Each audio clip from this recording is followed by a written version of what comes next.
here with Evan Cooper, FSU's new safeties coach. Just early impressions of your room so far. Like, who are some of the guys that stand out to you? You know, we have a pretty talented group. As I've said before, talent is probably half of it.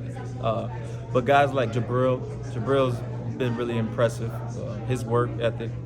Earl's been doing a good job. Edwin, obviously, he's been working hard. You saw him have the turquoise jersey, so that means he's been working hard.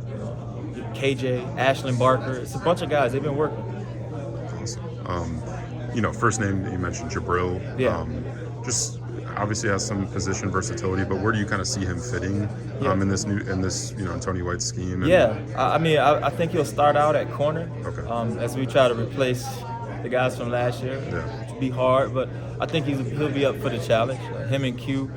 I think we have a really good group, a really talented group with a chance to be pretty good. But I like where he's at right now. So he's been working. Obviously now, with this new defense, you got 3 safety positions.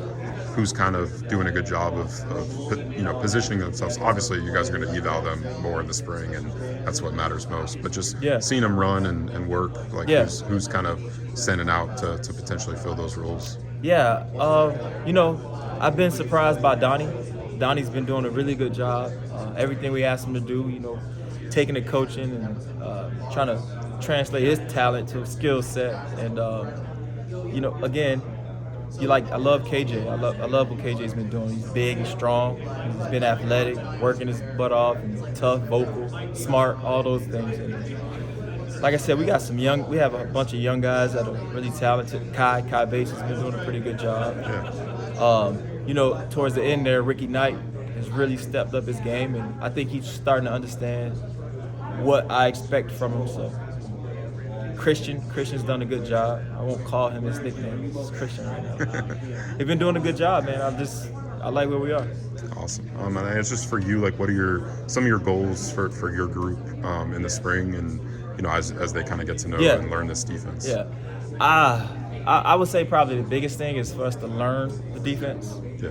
And not just memorize it, actually learn it, from a conceptual deal, and learning how coach sees it, how I see it, so that they can react to things that they see in front of them. I think communication is a big part of it. Will be a big part of our success. I want to improve our tackling, because every secondary struggles with tackling, especially early in the season. So I want to make sure that we do a good enough job in the spring so that we can continue to grow that over the summer. But just those things, just working on those things.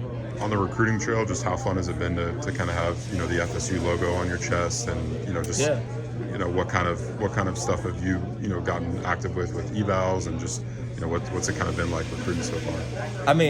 I recruit the state of Florida, and I have one of the places to be in the state of Florida, so it's been a little bit not easy, but it's been good. When I walk in and the guy's like, "Man, I love Florida State. It's my dream school."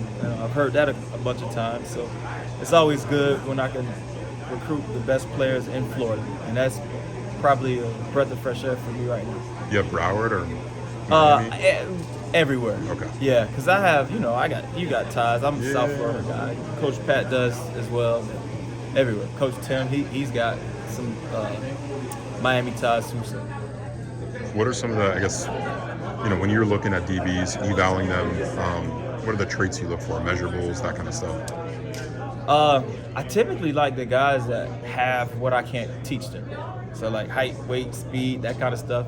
Every now and then you'll see a guy that just plays a position the way it's supposed to be played, and those are called no-brainers. And they could be the exception every now and then. But typically I would like long guys that can run and flip the hips and play the ball. Those guys are generally kind of versatile, I feel like is what you describe. Yeah. Versatile, but also they play football well. Sometimes you get guys that don't play football great, and then they don't end up doing it in college because they couldn't do it in high school. So, but the guys that have what I can't teach them, I like those guys.